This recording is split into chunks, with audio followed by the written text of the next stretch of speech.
Ladies and gentlemen, thanks very much for getting back so promptly. One last thing, a bit of housekeeping. Please fill in these lovely blue forms and hand them in to the information desk as you leave this evening, though obviously you won't be leaving before you've enjoyed a drink upstairs in our after-event reception. I feel very privileged and honoured to hand over to the next moderator of a panel on women's sport, the past, present and the future.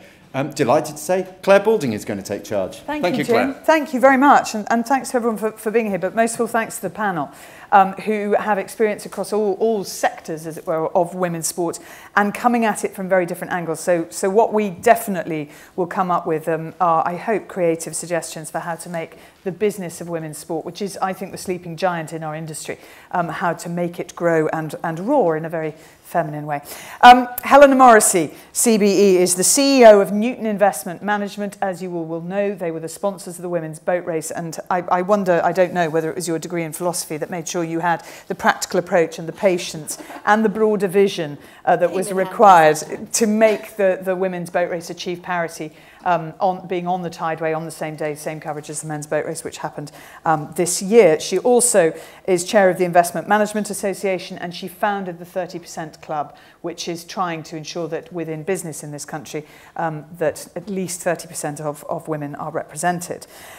Jenny Price is the CEO of Sport England. She's a qualified lawyer. She also was the founding CE of a setup called RAP, which turned us into a nation of recyclers. And I think she's brought renewed energy. See what I did there? I didn't say renewable energy, but I could have done. And also vision to Sport England. And that, most obviously, this year manifested itself in the This Girl Can campaign, which has won many plaudits and achieved a huge impact within certainly, well, not just our country, actually, all across the world, and the feedback on that is really interesting. But also, Jenny has been responsible for an awful lot of research as to why girls drop out of sport and to the impact of elite women's sport on health and fitness for the broader, the sort of broader population in this country. And from the active participation side, Sarah Hunter, MBE, who was a member, crucial part, of the team that won the Women's World Cup last summer when England beat Canada in the final. And they went on to win Team of the Year at Sports Personality of the Year on the BBC. Now, I will give a prize, I'm not sure what the prize will be, to anyone who can name the last all-women's team to win Team of the Year at Sports Personality of the Year and the team. Excellent, because I don't have any prizes with me. The answer is 1969, the women's 4x400 metre team, who shared the Team of the Year award with what was then the British Ryder Cup team. And essentially, if you look at the history of Team of the Year winners, there are more horses represented than women. There are some mixed winners, like the eventing team, but obviously they all had horses, so that means 4 horses and potentially 2 women. And the show jumping team, again, 4 horses and potentially a woman. So that is our panel, a very fine panel indeed. Helena, I wanted to start with you on the impact of your sponsorship of the women's boat race. Do you know yet how much that was worth compared to how much it cost? No, but this was our 5th year of sponsoring the women's boat race, and we had the analysis for the previous times, and at least 3 times our money back in terms of the investment, worth 3-fold according to the value that people put on sort of media coverage. Now, we have engaged a company called Repucom, who does some quite forensic analysis on just what it's worth, but I'm absolutely confident. I mean, clearly, thanks to the BBC and your wonderful coverage, Claire, you know, I think it was the biggest, most watched women's event, wasn't it, after the Olympics and Wimbledon ever. 4.8 million average viewing throughout. Actually, and that was rounded up. I mean, when they rounded up. Well, because no, it's not rounded up, but essentially, certainly the figures I got was a 5 million average, which is an amazingly high average over a programme that's as long as that show is. But I'm absolutely confident that when the data's all in, it'll show that it was very much a savvy commercial thing to do, not just a good thing to do. And I obviously hope that it encourages other companies to do it. Jenny, what would you say the success of women's sport is dependent upon? Well, obviously I come at it from a participation perspective, and so I would start with closing the gender gap in participation. For most people who play sport recreationally, it often still feels like sport is a boys' place and is where men go, and it isn't necessarily where women go and what women do. And the more organised the sport, often the more it feels like that. So if you walk into a gym, yes, it's a fairly mixed environment. If you get on your bike, similarly, you go for a run. But if you play an organised team sport, unless it happens to be netball, the chances are that you're in the minority. So that's where I would start. So participation for you, absolutely key, and breaking down the barrier of it's not for me. Absolutely. Sarah, you've played rugby your whole life. I'd love to hear a bit about, firstly, how you started, what it was like for you when you were younger, and also to explain to people how you combine a full-time career with playing rugby, because you're not one of those who've got the professional contract. There are limited professional contracts just been awarded in rugby union to women, but mainly for those who look likely to represent Great Britain at the Olympics in rugby sevens, and that isn't necessarily your thing, although it could be. No, not quite quick enough to be a sevens player, unfortunately. But I mean, it's great that we've now got some professional athletes out there. So that's a step in the right direction. For me, I've been playing for 20 years. I started back in primary school and was very fortunate that a community coach came into our primary school and delivered it in curriculum time. And so I had no choice. I was like, you have to do it. And the moment I picked up a rugby ball, absolutely loved it. Haven't put it down since. And I was very much a sporty child anyway. So I would have a go at anything. And I was very fortunate to go to a primary school where there wasn't a gender inequality. We had boys on our netball team, girls on the football team. As soon as we had rugby come in, we then started a rugby team and we had girls within that. And because I loved it so much, I joined a club outside, and there was a couple of girls, but again, it was very inclusive. They didn't go, oh, do you know what, you're a girl, you can go away. But when we went to play teams that didn't have girls, they were like, oh, you can't play, you know, it's a boys' sport. And sort of after the game, they'd come up and say, oh, we're sorry, actually you can play rugby. We apologise for what we've done. And unfortunately, secondary school didn't have any rugby. When you get to 12, you have to stop playing mixed rugby. So tried really hard to set up a team. And it took a few years. And then sort of from that point, have just gone on and on sort of representative rugby through sort of county divisional into sort of the England pathway and gone on from there. And all the way through, there's never been sort of the chance to be professional. So we've always had to have in the back of your mind that I'm going to have a career. So going off to university, making sure you get the right education so you can, or if for other people, if that's not their route, they've got some route to go in to be able to pay so like they can carry on playing rugby. And so all along, I've always known and balanced go and train, and especially when it got more serious and you've got to go and do additional like strength and conditioning and go and do fitness, and time commitment gets more and more. I've always had the fact that I've got to go to work at 9, got to go train beforehand or train afterwards. So people often ask about how do you manage it, but we've always had that, and I've never known any other way of balancing being sort of an elite athlete and being professional in every manner we can be. We might not get paid for what we're doing, but we'll put as much time and effort and dedication into an athlete that does have the fortunate luxury of being paid for what they love to do out on a sports field. That's just how it's always been. And as it happens, your career now is with the RFU. You're involved in encouraging girls or girls and boys to play. All genders. So my role as University Rugby Development Officer for this, I look after the whole of the southwest of England. So it's a great age to work at, and if literally has anything to do with rugby, the number one is to increase participation, and especially bridging that transition from school, college into sort of university when there is a high dropout rate that I'm sure Jenny will talk all about. Yeah. So we're trying to stem that flow of people drifting away. So, and it's men's and women's rugby, and it's all formats of the game, 15, sevens, touch. Some new concepts of turbo 10s they're coming up with, and half pitch sevens to sort of widen the market from it not being a middle class 15-a-side male game, that actually there is something out there now for everyone to get into.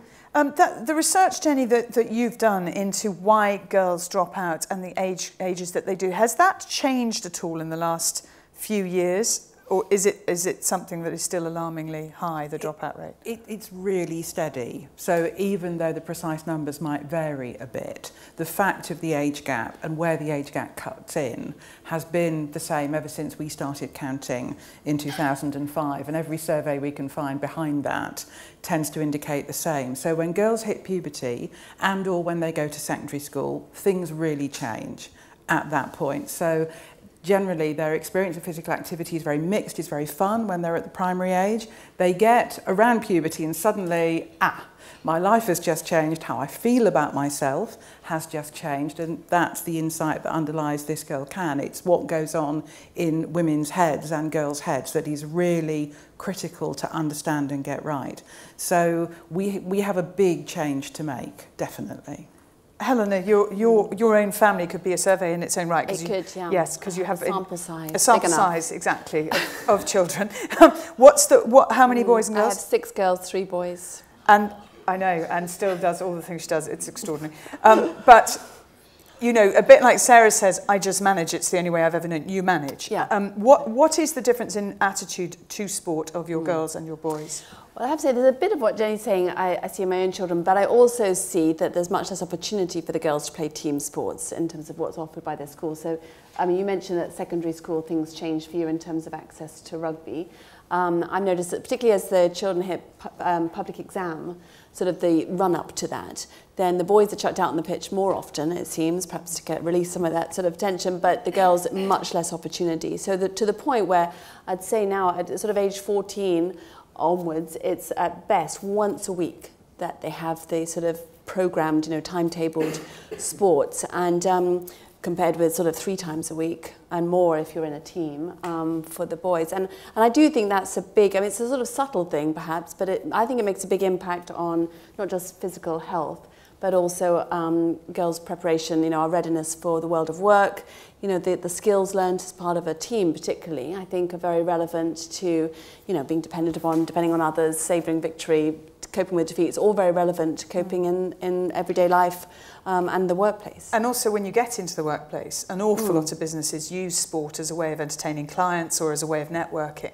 And if you're not in that, if you can't have that conversation, you're immediately excluded, or you can't play golf, or you can't, Exactly, and it's again one of the reasons, without sort of wanting to sort of sound like a scratch record, where I hope that other businesses follow our lead, because as well I think it's a very important employee engagement tool that actually, and as well as clients, that actually when people see you doing something that's a little bit innovative and perhaps not, forgive me, but the men's rugby match that they're all used to entertaining at, or very traditional sports, golf very popular, which obviously does cover both genders, but often it's the big male tournaments that attract the client hospitality, then it has an impact positively on your workforce. The interesting thing that you did was you shaped that sponsorship to be what you wanted it to be. How difficult was that to do, and how much response have you had from other CEOs saying, well, how can we do that? So huge response, that's the good news, and I do think we want to leverage off that, and it's great. England women's rugby, I think, needs a sponsor, etc. But, so that's good, but then we need to sort of build actions, not just sort of, a lot of people have actually written to me who I would never have expected, mostly men actually, saying how big a deal it was, what else is out there, and we've tried to engineer some breakfasts and discussions to talk about other properties, not Newton obviously, but Women's Sports Trust and other groups. The bit about shaping the event, I have to say, this is not like when you're trying to do something where the event you're trying to sponsor is going to change as a result, or that's what you're hoping to do. You do have to get very much engaged. You obviously can't take numbers off the shelf and say that's the price of the sponsorship and so forth, but you have to kind of create the story. The coverage of the BBC would be a good example where, and all credit, it was wonderful that you covered it, Claire, and obviously the BBC were fantastic about it, but initially they said they didn't know whether they would have the programming time to cover it live. And when we had a press conference and announced that we were going to take the women to the Tideway, one journalist asked me, is the BBC covering it live? And I'm afraid, quick as a flash, I said, well, you have to ask the BBC. And the poor gentleman from the BBC had to stand up and say, well, of course, you know, and then that. It's a bit like the Joanna Lumley moment, you know, and you will, won't you? Yes, we will. So that was how that one was done. But, you know, it was a bit like that all the stages of the way. You have to think, what do we want here? Yeah. And then, I suppose, seize the moment. I felt a very interesting moment in the build-up to the boat race, which was the weigh-in. And as you will know, if you've ever seen the press coverage, and the Telegraph have always been very strong in their coverage of the boat race, the weigh-in is the official launch of everything. And the men have always walked up in their lycra and bare feet to get weighed. Now, of course, that's exactly what the women did as well. And very unusual, and believe me, very unusual to know another woman's weight. And certainly to know, unless they're jockeys, frankly, unless they're jockeys, in which case you don't want to know because it just makes you feel bad. But to see strong, powerful, muscular women weigh in and the average weight be 11 stone 6 is amazingly empowering, because when we go back to body shape and worrying about what you look like, what you weigh, what you can wear, that is a very different message that's coming out from the ones one's used to. And that's incredibly powerful when you look at the insight that underlies our This Girl Can campaign. Because when we looked at this wealth of stuff about women and sport, the first two things that come on every single list of barriers is, I don't have enough time and it's a bit expensive. And that's the easy thing to say. You know, that's kind of respectable. I'm incredibly busy, and you know, well, I might have other things to do with my money. It's really hard to say, I think I'm too fat for this, or I think I'm not fit enough, or I will look terrible when my makeup runs. But actually, that's what we're all thinking. And I have yet to brief a woman about this campaign or have somebody come up and talk to me about it who doesn't say, thank God, you're actually putting those sorts of issues into the public domain and celebrating the women who are dealing with that. So to see elite athletes who are unquestionably strong, effective, incredibly fit, say, yes, I am actually 11.5 stone, and look at me, that is a good thing because of what I do, is really empowering in a way that doesn't happen to women very often in this context. Sarah, you were saying that when you will weigh, because you weigh every day, don't you, in public, and actually you're trying to get heavier. Oh yeah, it's absolutely. I mean, it's very open and a bit like the row. It's like it becomes part of sort of elite sport, and actually you don't have to shy away from it, and you weigh in, and people are like, oh, I want to put a bit more weight on, or I need to eat more, or I need to go and do some more weights. So it's just a different perspective, and it's great to have this Girl Can campaign to kind of break down those barriers of like females having to think that they have to be skinny and have good hair and makeup and everything like that sort of image, that actually sport breaks down all of those barriers, or hopefully we'll be starting to get towards that. Can I ask you a question about individual sponsorship? Have you ever been offered individual sponsorship in your career ever? No, not. Okay, and now the same answer you will get from Kelly Smith, most successful women footballer in this country ever, a great Arsenal and England player. You will get the same answer from Casey Stoney, who was captain of the Great Britain football team at the Olympics. You'll get the same answer from Eni Aluko, and you'll get the same answer from Tony Duggan, who are both in the World Cup squad. I would love to see data on individual women's sponsorship. Now, occasionally, obviously, Jess Ennis Hill, as she is now, and Paula Radcliffe, and there are various others who have. But I don't think Catherine Granger, other than kit sponsorship, has had a sponsorship deal that you would normally expect individual male athletes to have. I have to slightly correct you, because BMI Mellon did sponsor her as an individual athlete. Catherine. Did you? Yes, well, my parent, your parent company. Yeah, for a few years actually before we got involved with the Oxbridge. Catherine Granger has had individual sponsorship. No, because actually that one I was slightly guessing at, because I did say, I think yes, I was guessing at that. The women's footballers, I know that to be true. So other than free kit, which is not the same as sponsorship, it's really not, because it doesn't cost kit makers anything. And, it's nice, and this was in the run-up to the, when she won the gold, you know, like it was in between the last silver. Do you know whether they sponsor her now? I don't think they do, actually. I don't think so now. But it's interesting, and there is, I'll go back and that is a reflection, I think, of a lack of profile, and lack of profile comes about for many reasons. How do we solve that issue, lack of profile? I mean, my own view is it's a bit circular. You know, you've obviously got to create an audience, create interest in the personalities. I mean, these women are fantastic, strong personalities as well. we were talking in the, just a bit earlier about the fact that perhaps that was one thing that was missing a little bit from the boat race story, that a lot of these women have overcome great hardship, or they've, you know, the dedication involved when you're also combining that with academic studies is obviously Luckily, it's something we can put right next year. But we can put that one right, yeah, it was an ongoing thing. Wouldn't be perfect first year, would it? No. So, but clearly we need to create the cult of, you know, the people being really interested, wanting them to succeed, and then companies saying, actually, I want a piece of that. I want to sponsor, I want to take them to the next level, which is obviously what we've seen with a couple that you mentioned that have had such huge profile. What do you think, Jenny? What I find really interesting is that although a lot of corporates don't necessarily get women's sport, they completely get the women's market. So if you thought about selling them anything else, they really understand how women think, what they want. And I've been amazed by the reaction from corporates to This Girl Can. So I've done a lot of presentations to people who buy advertising for a living, big corporates who commission large campaigns, to explain how we did what we did.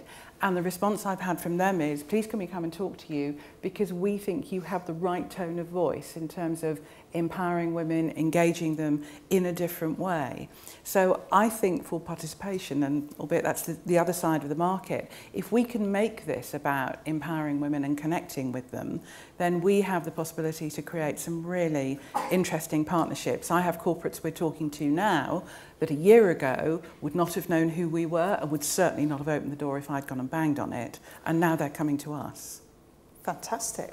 Sarah, as an athlete, profile is a double-edged sword, and we see it with incredibly high-profile golfers, tennis players, footballers, whatever.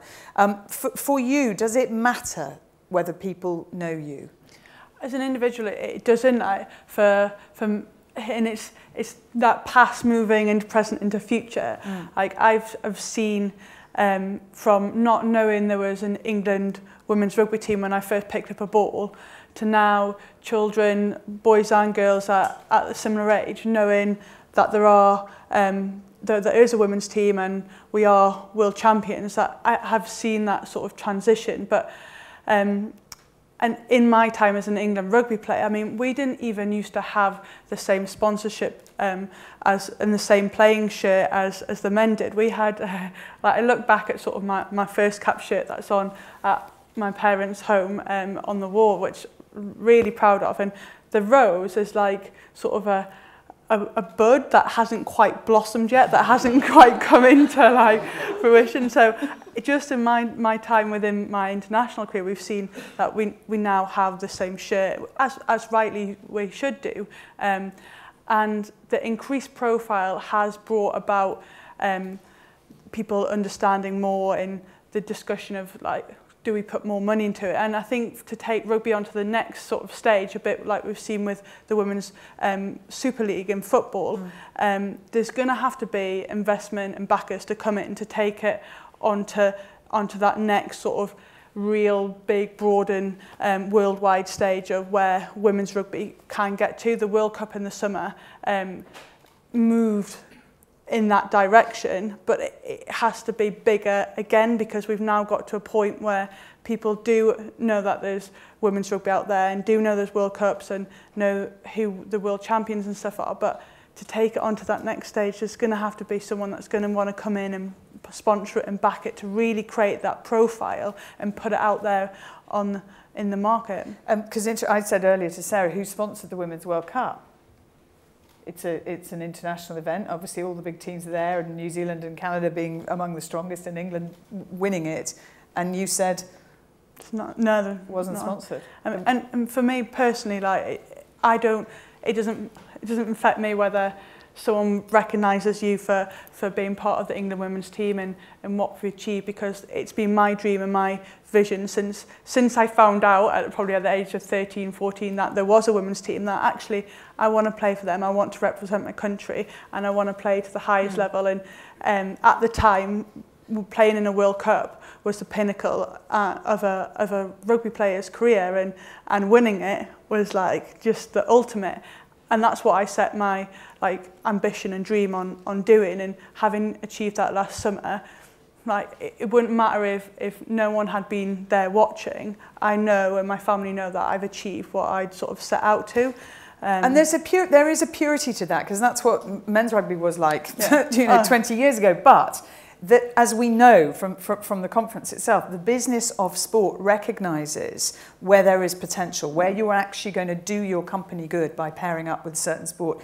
And it just seems to me there are massive opportunities in women's sport that have yet to be taken. Women's FA Cup is not sponsored at the moment, and I don't think is part of the deal that's being done at the moment for the men's FA Cup. There are countless examples of events that are yet to be properly funded. People are getting a really good deal, which is great, but there is more to be done. And essentially, Helena, you may have got yourself into a position with the boat races where it becomes very, very expensive to renew. Would you see that as a success? Well, clearly on one level, no. Because I mean, I suppose what I think is that, certainly the initial phase of that was incredibly good value as a sponsorship. I mean, when we started out Newton was looking for a sporting sponsorship. I wasn't prescriptive about it being a women's sport, but it was very boring what came back as sort of, just pay a lot of money for a name on a shirt. And it was when I asked, well, there are no events, that perhaps, and obviously people knew that I was interested in equality, gender equality particularly, and then I heard that the women's boat race had no money in it. And obviously the first year, well, not obviously, but the first year, and I naively, it's a stupid question for a sponsor, but I said, what do you want, to the boat clubs? And they both said, just cover our costs. So for £30,000 that year, we ended up with Natalie Redgrave rowing in the Oxford boat winning, and her picture on the front page of all the national newspapers with Earl's reigns of victory with Newton across her shirt. So of course that was a great deal. I mean, it was a great deal. And to be honest, I think even if it becomes more expensive, then we've achieved a lot, it averages out, it's great. I wouldn't worry, I wouldn't get too worried about it might become too expensive. Now things are very keenly priced. And yes, I'm sure. It is, I think as well, when the breakthrough happens, it's going to be reflected across obviously all media, because stories are stories, and we all are interested in sport because we care about sport, and you care more when you know more. Jenny, how much do you feel that Sport England has a role to play in just ramping up that conversation, so that every sports desk on 5 Live, or indeed TalkSport, which would be really interesting, included women's sport, every newspaper every day has a little more than maybe 2 paragraphs on women's sport? How much can you have an influence, and how much is government meant to be involved in things like that, or should they butt out? It's an interesting challenge for us, because as Sport England, as lots of people will know, we are the deeply unsexy end of sport, because we are participation and a bit of talent, and we don't own the elite athletes, and we don't help with the elite events. So I think it is critical that what you describe as does happen. Making it happen for us is hard, but I do know that we have had more media coverage of what we've done on our women's campaign than we have ever had for anything. So clearly, when you're getting into the debate about women's sport, and inevitably you go on very quickly to elite athletes as role models and major events, that becomes part of the conversation. So I think we can stimulate that by what we do. And social media's made a huge difference, because social media starts conversations that aren't happening necessarily in the traditional media. Unbelievably. And when I ran an advertising campaign for rap a million years ago, there was no social media. So when our first TV advert went out, we just all waited to see what the comments were the next day. When the This Girl Can advert went out in the middle of Coronation Street, everybody was on their screens instantly, and the main part of the reaction was on social media, and that's where the campaign will live, and that's where you get the very raw reaction, which has been massively helpful for us, because there are still commentators who are saying, all this fear of judgment nonsense, are you sure? Well, yes, and I can show you 25 million views on Facebook and YouTube to prove it, and I can show you the debate underneath, which says, absolutely, this is how we feel. So you get that mass market validation for the views and the debate really sharply and immediately. And you also can start to assess the impact of increased activity on obviously lessening the burden on the NHS, and for kids, increasing or improving concentration, which can be, we can see the results in exams. So do you sit down with the new, well, I can't remember who the Minister for Education is. Oh, it's still Nicky Morgan, isn't it? Yes, it is. And obviously we've got a new Minister for Sport, yes, really embedded in sport. Absolutely. Do you sit down with them and also with the Health Minister and say to all of them, look, I can really see the channel between what I do and helping you? We absolutely do, and that door is wide open. with our current politicians. So, and indeed the people who advise them. So the Chief Medical Officer, Sally Davis, says if exercise was a drug, it would be a wonder drug. And it is one of her favourite things to say. And as a result of that, yesterday I sat with her senior team talking about what physical activity, and every piece of sport is inside that definition, can do for the outcomes they're looking for on obesity, lengthening life, dealing with long-term conditions. So we absolutely can and do. Sarah, what for you as an athlete would make the biggest difference, or would have made the biggest difference to you through your career, which clearly is not over yet, so could still make the biggest difference? I'm not retiring you. I think it is that from a younger a child coming into the sport, I think it would have started with the grassroots. Like I had to sort of be really keen and interested in rugby and really sort of driven to stay in a sport that I loved, because there wasn't girls' teams. We had to try and set up that. We had to travel a long way to play fixtures.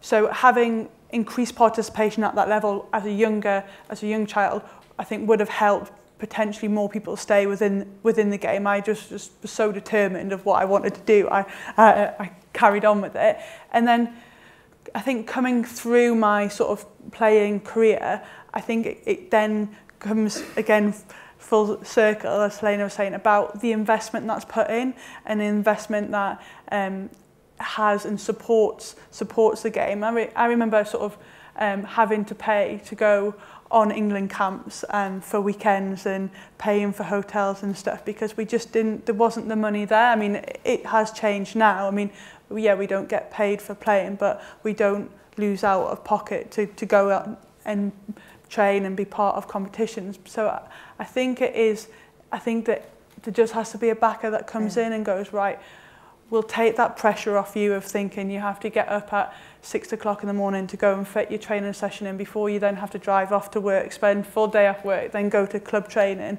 and then sort of, and that's just one day, and then.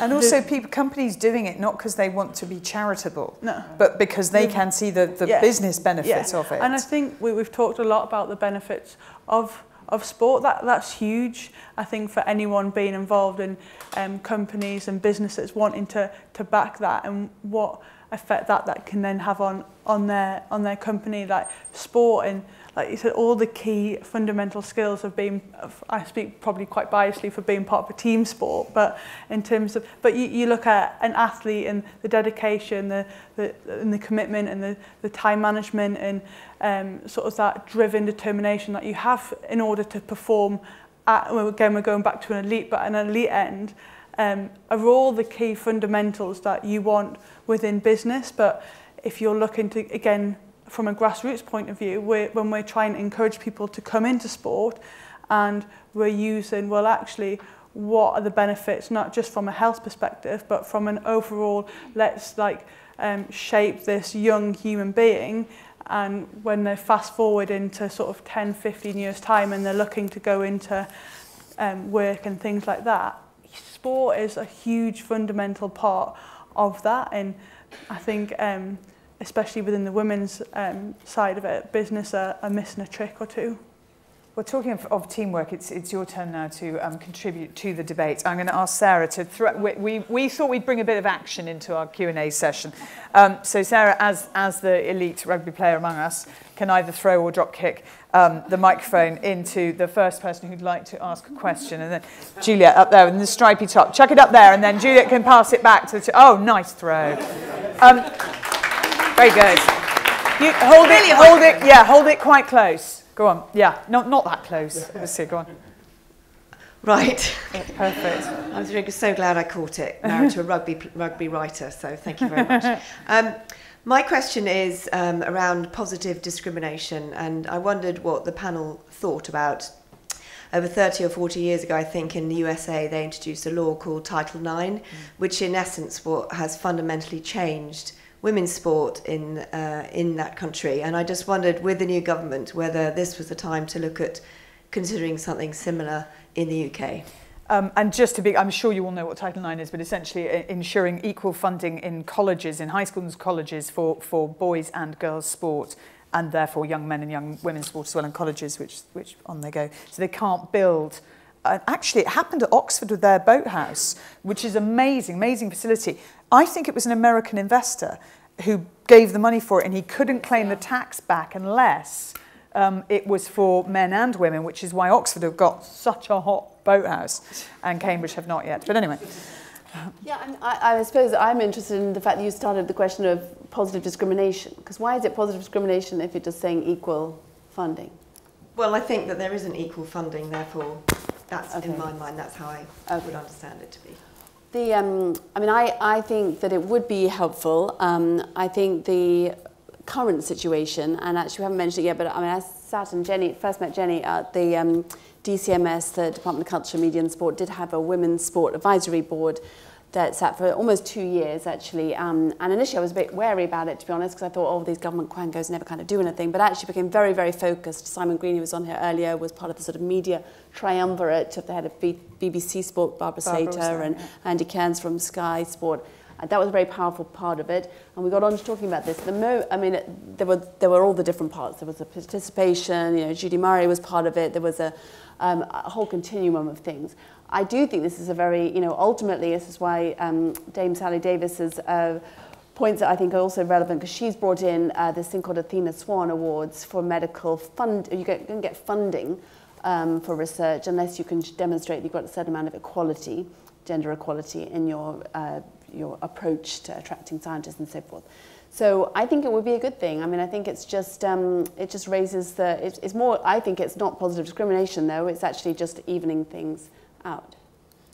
Jenny, what do you think? I wouldn't start with the money, because if you start with the money will get spent on what's there and what people can think of, rather than necessarily what is going to make a difference. I would start with what you want to achieve. And if you want to achieve parity in elite performance, in the support of women's teams, in participation at the grassroots, those are the goals you set. And at the moment, we do pretty well on medals. We don't do brilliantly, as we've talked about, on sponsorship of team sports. And we don't do well on participation. There's a really stubborn 2 million gap. I think you set those goals and then the resources follow. That's the way around I'd do it. So how much do you know what the funding was like through school and college for you in terms of men's sports and women's sports? Obviously at school we didn't have anything. You said school was very good, actually, your school. At primary school, yeah. Secondary school there was no women's rugby at all, so there was like nothing. But in terms of sport, it was very much typical girls and boys sports, which were probably on par with each other. When we got to university, and it was interesting, as part of my job last week, talking to one of the female teams, they were having, I went over to sort of join in their discussion, they were having a bit of a blowout on terms of their discrimination from what their men's rugby team received compared to what they got, and there was a big disparity. So there still is. There was when I was at university, our men's team, and I went to a well-known sporting university, and the men's team got pretty much whatever they wanted, and we were sort of down here with the level of support that we got. So I think bringing in that equality of sort of evening it out would be a good thing. But again, I think we need to look at, if we get the numbers through participation through, I think that will have an impact further up when we get talking to sort of elite. So I think but elite then influences participation as well. So it's a really hard. I think So I think it does have to come up, and I think hopefully one day we get it right. It should be there or thereabouts. Juliet, do you want to pass the microphone behind you? Thank you. Thank you. Just as well you didn't throw it. I just wanted to start by saying wonderful news about the women's boat race. As a past president of CUWBC, from the days when we did raise money by jumble sales, it was great to see it on the television, on the Tideway. So my question is about supporting participation in team sports, and how much you think there is an onus or potentially targets set to the associations around team sports in terms of their support, their real support of team sport in the participation arena. So we do set them targets for overall participation in return for the funding that we give to the team sports for their grassroots. And I often get challenged, including in the media, why do we fund big rich sports like football and rugby and cricket? Well, actually women's sport is one of the really good answers to that, because we use our funding very often, particularly we have in football and rugby actually and cricket, to make sure that there's sufficient focus and sufficient resources. I think the question of whether we set them specific targets on women's participation is going to be one of the very first conversations I have with the new sports minister, and it will be her call eventually. We're working with one of those associations at the moment, and it would be a very interesting cultural challenge. Absolutely. Do you want to pass the microphone box sideways? Thank you. Yeah. Thank you. Women's sport has been on an amazing journey, and thanks to your efforts in particular in breaking down the barriers to get equal opportunities for women. But ideally it will be a topic which we don't have to talk about at some point. It will just happen. What do you think is the main challenge for us now in achieving that?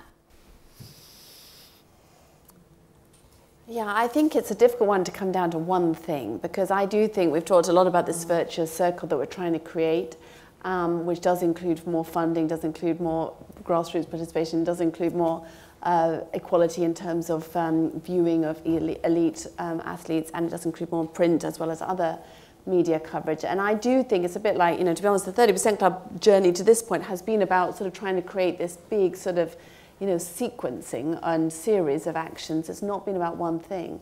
And I don't think there is a silver bullet. I think it's a combination of information and investment, and I think those are the two big factors. And investment, obviously, the big sponsors coming in, and actually, as well as Newton Investment, big mention to Kia, who became the first company ever to sponsor the women's cricket team as a separate entity. Waitrose obviously sponsor both men and women equally. And there are good examples. Jaguar, another one with their Academy of Sport, who have consistently supported women's sport as well as men's sport. But information isn't just about press coverage. It's about the basic stuff. I think a lot of women's sport could become a lot more efficient and professional in the way they market tickets, their events, their sports calendars. It is so difficult to find, and I know because I try every week to find 3 sports to follow, and I try and make one a women's sport for a column that I write. It's really difficult to get that information and for it to be correct. So information is previews and reviews of matches, which you would absolutely have a standard in newspapers, even though social media has overtaken that. And I find it very interesting that the traditional media will still print a full match report of a match you probably watched last night, and if you didn't watch it, you've seen the highlights either online or on somewhere, and you've certainly read about it and everybody's thoughts throughout the match, but still that match report will go in, and sometimes over a 2-page spread, and yet you don't get at all the same coverage. But the Women's Super League is beginning to break that through, I think, in football. So information, massively important. Newspapers have a part to play, radio, television, and social media. Investment at all levels, and that's top end. It's why it's really, with the elite sports and the boat races, the boat race would have been the most traditional, most elite sport. Nobody's pretending it's not. It's very hard to get to Oxford or Cambridge. It's then you're then breaking it down to an even smaller group of people who can row and are the right physique for it, and then an even smaller number of that who are going to make the blue boat and get TV coverage. And obviously it gets criticised because of that. But elite level, really important. Grassroots, really important as well. And that investment has to either trickle down or build up, whichever way it goes. But investment and information, I think, are key. Jenny? I do think, although you're absolutely right from a business perspective, it would be so good not to have to talk about it. But from a participation perspective, what we're learning from the insight is markets function differently. And one of the big mistakes that suppliers of grassroots sport have made is they've tried to put a skirt on the male offer, essentially. They do it for men, they do it for the mainstream, and then they think, what do we do for the women now? And that really is not the way round that you do it. You start with the customer, so you start with the women. So with that one exception, I would agree with you. They have a saying in clothes advertising, shrink it and pink it, which is what that has traditionally been done for girls. Sports kit, for example, shrink it and pink it. It's not the way forward. I think from the RFU and the governing body that I work with, they're doing a lot about how and why women want to be involved with sport, and are using, rather than just going, right, you're going to play 15-a-side rugby, they're looking to be, well, what do they want to do? How do they want to engage within rugby or within sport? So is it now a bit of rugby, a bit of fitness with that's rugby sort of tailored, and do they want to be playing sevens? Do they want to be going and playing? Actually, on the sevens subject, will the inclusion of rugby sevens in the Olympics make a big difference to participation? I think it will do. Me and Jenny and I were talking before we came on about, as a young child, like whether you're sporty, non-sporty, you see the Olympic Games, like it's there, it's that sort of pinnacle of sport. And I think having that sort of showcase of rugby and seeing that it is part of the Olympic Games, and as a child you have a sort of a dream, oh, wouldn't it be fantastic to go to the Olympics? Well, actually now that's a real possibility if you want to be a rugby player, and I think it's just another way of sort of getting women's sport, another women's sport at an Olympic Games.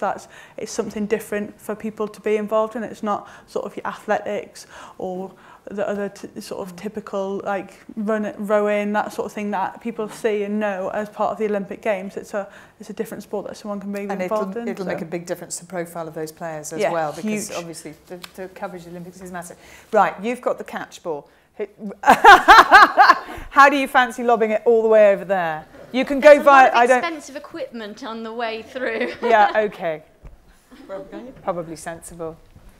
I did do a bit of damage in drop kicking it, I must admit. Go for it. Just one observation, it links into some of the things you've talked. We know each other from my Olympic days at P&G. We had about 150 athletes at London, and if I remember correctly, about 58% of them were women. Mm-hmm. That wasn't forced, it wasn't a profiled effort, it wasn't positively, it's just what came back from the countries. And my observation when we thought about it was, it's because in the Olympic world, the sport is presented extremely evenly. It's presented absolutely in terms of coverage, and it's weighted in terms of winning a gold medal for Victoria Pendleton is worth just as much as Chris Hoy's. And just occurred to me that when that does happen, so the funding's come in, the opportunity is given, and then the exposure, actually as a sponsor, it's very easy to get that balance absolutely right. And actually it's interesting with Olympic sports, with a lot of Olympic sports, whether it's athletics, swimming, cycling, rowing, they are in their world championships as well, combined events. Whereas rugby, golf, tennis, well, tennis is obviously at Grand Slam level, and tennis is a different beast anyway because it really has sorted itself out from a long, long time ago. But I do think with some of the big beasts in this country, which are football, cricket, rugby union, they are all, if I say to you football, cricket, rugby union, you don't think in any of those instances women. You just don't. Because the women's events in those do not get even a tenth of the coverage. They don't have the profile. Whereas athletics, you would think that, and swimming you would as well. You'd think men and women. That was the observation. The question was probably for Helena, who's done a great example for us all. I guess, you've articulated the opportunity really well. I just wonder if you've got any watch outs or learnings of if, a sponsor says, actually, this is a great opportunity. Is there anything just to be aware of that if you're going to step in, make sure you think about this before you do? Well, I touched on it a little bit. It definitely required, as I said, much more than just writing the check and sort of hoping and then turning up on the day. And I guess if the level of engagement, always when you activate any kind of sponsorship, obviously you have to be engaged. But this one obviously was creating, there was the objective, the vision, and then we had to kind of create it. And every step, it was quite, in all honesty, it was quite hard work at certain points, particularly there were obstacles in the way. I mean, I should give a shout out for our parent company, BMI Mellon, because the men's race came up for sponsorship, and we weren't necessarily going to be the title sponsor if it got to the Tideway at this juncture, because after the first good year that we had with Natalie Redgrave on the front pages, the boat race company said, well, anybody's going to want both properties. So, of course, that was potentially a setback, and I had to approach the parent company, and it is American. They are quite enlightened, but on the other hand, they said, what boat race? So it just wasn't in their mindset in the way that it would be here, and so I had to take up presentations mocked with, Hammersmith Bridge with their name on it and so forth. And in the end, they actually put in, to make sure, Newton only put in quarter of the money, BMI Mellon put in 3/4, and they split it equally between the men and the women. So there were lots of setbacks, I mentioned the BBC, lots of sort of things that weren't guaranteed in advance. And taking that leap of faith, I don't think it was a gamble. I think it was more like considered, you know, it worked out in the end, didn't it? So it's kind of like it was a consider, but I had to be a lot more determined than, and lots of doors would have been shut in my face if we hadn't kind of kept going. And do you think as a company, not just the recognition of the sponsorship, but do you think it's done the company good? Do you think the wider impact of it has promoted the message you wanted it to? Well, certainly, I mean, as I mentioned right at the start, we haven't sort of got the data back in yet in terms of how we might assess it versus other things we might have done. But certainly in terms of both clients who've attended on the day, but also wrote in about how proud they were to be associated or giving their business to an innovative company, staff who've obviously seen, you know, sort of putting money where our mouths are in terms of equality. And I think also, you know, we are investment active fund managers, and so we're trying to sort of show thought leadership. And I guess it ticked all of those things, and rowing is the ultimate team sport as well, so that, you know, also worked. So I can't really see what could have done work better. Yeah, you know. just as a throwback question, has it made you think differently about how Barclays might sponsor sport in the future? Helena knows that we're engaged in thinking about it anyway, but yeah, I mean, as we talked, you know, our client base is significantly different than it was 10 years ago, 20 years ago, because, you know, that ceiling for women is changing. So some of the people we want to engage with don't want some of the traditional offerings that we'd have done. So yeah, I think absolutely we are thinking about it, and just understanding what you really need to be aware of is really useful. Yeah. There was another question over your side. Yes. Do you want to just pop it down? Fantastic. Thank you. So this is to Helena and Sarah also, sorry. What do you want from a sport such as women's rugby in terms of if you were to become a sponsor of them? What would you want from the team, and what would you want from your sponsor? So I guess what we had from, you know, to be honest, we didn't know who was going to be in the team. Obviously, it was much more building a relationship. In our case, we recruit from Oxford and Cambridge, not exclusively, but you know, we wanted to, I suppose, have access, and we wanted to have visibility in the universities. And I guess we wanted, you know, the opportunity when it came up to the race day. We didn't want to interfere with their training. It was much more, you know, would they give their side of the story about what difference it had made, having, you know, money in the sport. We weren't looking for them to kind of do a hard sell on us. And in fact, it was very natural. I found that actually a lot of the athletes kept writing to me saying how great it was. Now they had this, they had that. I mean, it was wonderful. It kept a bit of updated. I did see, you know, when I saw the Cambridge crews in training, you know, and the ergo machines, a row of the boys, a row of the girls, all in the same sort of gym, basically, in the boathouse. And so they were very willing, but it wasn't that we were looking for, you know, some gassy sort of hard sell of our stuff. Well, and what do you think that if a big sponsor did come into for the England women's rugby team, what would that team be able to offer them? I think sort of the World Cup and the profile of it kind of showed in terms of actually what sporting success brings to sort of participation levels, like in terms of in the women's game from September 2013, when they took the registrations, there was 15,000 women and girls registered, compared to in September 14, a month after we won the World Cup, there was 18,000 women and girls registered. So that was like 3,000 increase, which normally we get about 1,000 a year. So 3 times the amount, because of sort of what success has brought. And success does bring with it a lot of benefits, and not only that, but we see when teams do well that it's not just people increase within playing sport, but if you've got a sponsor, they then engage with what that company, what that business brings, and it brings a different audience to that business. That I think, and the role models that all sports, female sports stars can bring to different aspects of bringing in to businesses. I think sport can work wonders within businesses, and the correlation between sport and business and what you have to do to achieve within a sport is similar to what you have to do within business. Presumably you would also, if a company were proactive and creative in the way they came to you and they said to you, right, as part of our sponsorship deal, we want some of you to be available for awards ceremonies and motivational speeches, but also we want a coaching day, a real basics coaching day, and we want you to set this up for us, and we're going to do this team bonding session with you as the team. Now, you would be available for that, I'm assuming. Yeah, I mean, even now, a lot of the players that go in and do stuff for all sorts of different, not just businesses, but other organisations about sessions or talks or presentations or prize giving, that sort of thing. So it's already done there. And I mean, going back to your question, I think what do you want from a sponsor or a company? Just someone to invest in that team, to be able to push on and go beyond what they're currently doing. I don't think it's anything more than that. I don't think it's any sort of, it's just having that ability to allow that team to grow and shape and with the right attributes and qualities for what that team is about as well. I think it is really important that a business or a company that sponsors whoever it be, rugby, cricket, football, that the values that business has, so does that team. And although we don't have an individual sponsor for women's rugby, I think it's important, and it's what the RFU do well when they're engaging with new sponsorship deals, that they have elements all the way through the business. So actually, although we don't get specific direct sponsorship for ourselves, like the O2 that sponsor our shirts and Canterbury and stuff, we're included within that.